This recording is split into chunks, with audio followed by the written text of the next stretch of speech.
this is the Real Madrid that I was hoping to see. A Real Madrid that, yes, is not 100% there. We still had some of those playing styles that Ancelotti gave us, but that we are seeing improvements on the players and a type of a different play that we had not seen under Ancelotti. And what a game by the guys against Pachuca this Sunday. In a game where it was pretty much a must win. We start off the game by Asensio committing another horrendously dumb mistake, which was giving away that red card. Essentially, he did not have to put his hands onto him. I don't think it was a red card. I think he barely touched him. But I mean, when you have your hands right there, like, there's no need to extend your arms like that. We're in the 7th minute. We just started the game. You're the last man. You can see the whole pitch. You know you're the last man. And it's a very dangerous game. And Asensio did this dumb mistake once again, where if it's not a penalty like it was the last game, it's a red card like we just saw. And I've heard a lot about, oh, he's not up to the level to be a Real Madrid starter, which might be true. It really might be true. And there's nothing wrong with it. I mean, we talked about how there's a lot of conversation about how Cubarsí was not at the level because he would also make these dumb lapses of judgment. But at the end of the day, Asensio is just, 21 or 22 years old. Cubarsí was 19 as well.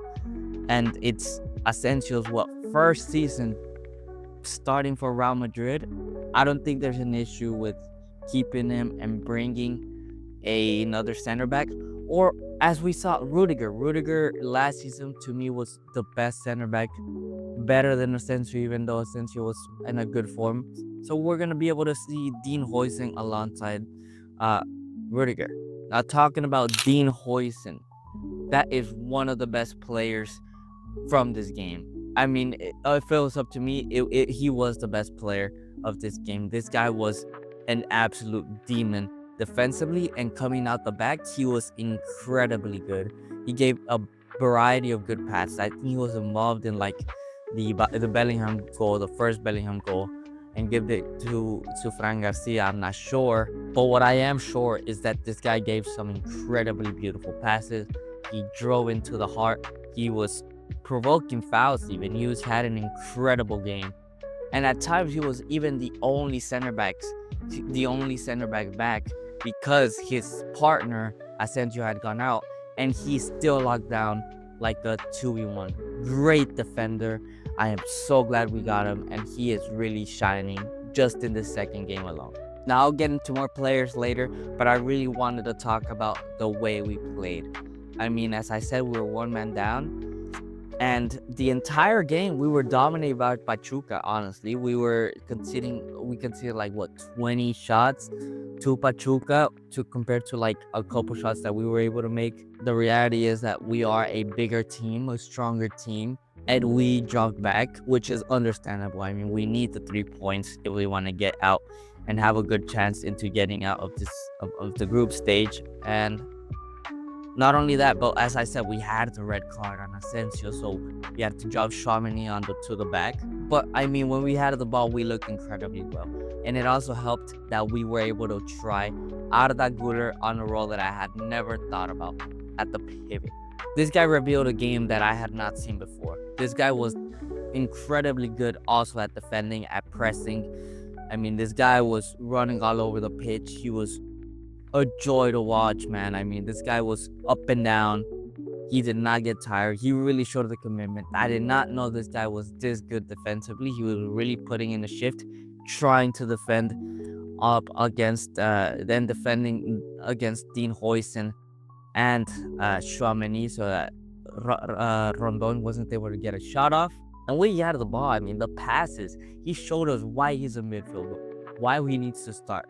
Because he was truly the guy that was him alongside Dean Huijsen, a center back, were really the only ones that were able to put those killer passes through onto Vinicius down the middle or onto Gonzalo Garcia also down the middle. And my gosh, what a game by Arda Güler as well. He really proved that he should be there, and maybe we should think about playing as a pivot role. I don't know, maybe we could see that up onto the next match up against, I believe we are going up against Salisbury, and see how that goes. Another player that I want to give high props to is Vinicius Jr. Vinny, for past 6 months, I can't remember of a game that he was actually good at. I mean, this guy had been losing every single ball and everything. He's been trying to force a lot of stuff. But this game, man, it seems like he returned back to basics. And of course, kind of like, I don't like when players get stripped of their creativity and they start just passing back and stuff. But Vinicius Jr. was losing the ball a lot. I don't think he was confident enough to be on the ball and do what he was doing seasons ago, where he was just taking on players and destroying. Actually, a couple months ago, even. And I think it's a good step for Vinicius Jr. to kind of tone back the flair, the one-on-ones, and regain confidence in playing these incredible passes. Because let's remember, this guy played a beautiful ball out to Trent Alexander-Arnold. Beautiful. Instead of taking on the two players that he had in front of him, passes it out, changes the game, and Trent is able to put a beautiful ball in for Gonzalo Garcia, who puts a beautiful lays it down there for Arda Güler to just finish. Great goal, beautiful goal, giving us an insight of what Xavi is really trying to do. These quick flowing passes, switch the ball, and beautiful passing all around the pitch. As I said, this doesn't mean that I want Vinny Jr. to just become a passing merchant, pass back, pass wide. For that, we have Arda Güler, Bellingham, Valverde, Trent. I want Vinny to be that guy who is able to take the ball to his feet, demand it to his feet, and take on players. But right now, it's clear that he's not in that state right now. So it's good that he is playing more to benefit the team and to regain that confidence, instead of continuing to force himself onto these situations. And my gosh, honestly, I could say anything good about all of these guys, man. Trent was amazing. Courtois was incredible. I mean, he had a double save, which was insane. Valverde, there's no time where you can say he's bad. Bellingham was able to score a goal. Brahim Diaz came in, and great performance by Brahim Diaz, honestly. And Tchouaméni was once again center back. He did a decent job, what can I say? But the one guy that I really want to put, once again, props to, Gonzalo Garcia. That guy was incredible.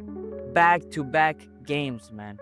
Last game, as we talked about, he was able to score a goal, but he seemed a bit nervous, you know, like his touch was a bit heavy. This game, his touch started a bit heavy too, but as the game continued, this guy grew into the game. He was, as I said, delivered a beautiful ball for Arda Güler to finish. He was once again holding up players, being that target man, and drawing players in. Beautiful passes that he was making. I remember I think he was one of the guys that made an incredible ball from Taquito to, I don't know who, I think Fran Garcia, I'm not sure. But I mean, Gonzalo Garcia is showing incredible signs to start in this Real Madrid. Yes, even start. And I don't know, we could see how we could fit with Vinny and Mbappe, or we got to drop one, or at the end of the day, he offers a great solidity. And now we know we had a player. If he's going to start at the bench, we know we have a player that can really come in from the bench and put in a shift for us. So overall, as I said, this game kind of gave us a glimpse at what Xabi Alonso wants to do. Of course, as I said, a lot of drop back. We had to drop back. We had to give them the ball a lot. We had to really depend on Courtois a lot to do incredible saves, and Dean Huijsen and these guys. But mainly that's because of the red card. I would have loved to see how good we would have been without that red card. And Rudiger is finally back, so we're going to be able to see a Dean Huijsen with Rudiger partnership next game. Hopefully we don't see any red cards, and hopefully we are able to see even more improvement from the one that we had seen today. And can't wait to see Arda Güler either play on that pivot role or at that center mid role. I am very excited to see how Arda Güler's career turns out from now. I think he's going to be a starting player without a shadow of a doubt. So I am very excited for that. But anyways, guys, as I said, Real Madrid's going to play Salzburg. I don't know when, but when they do, I will drop another video going over that and seeing if we're able to even make it onto the next round. But anyway, guys, I hope you guys enjoy it, and I'll see you guys on the next one.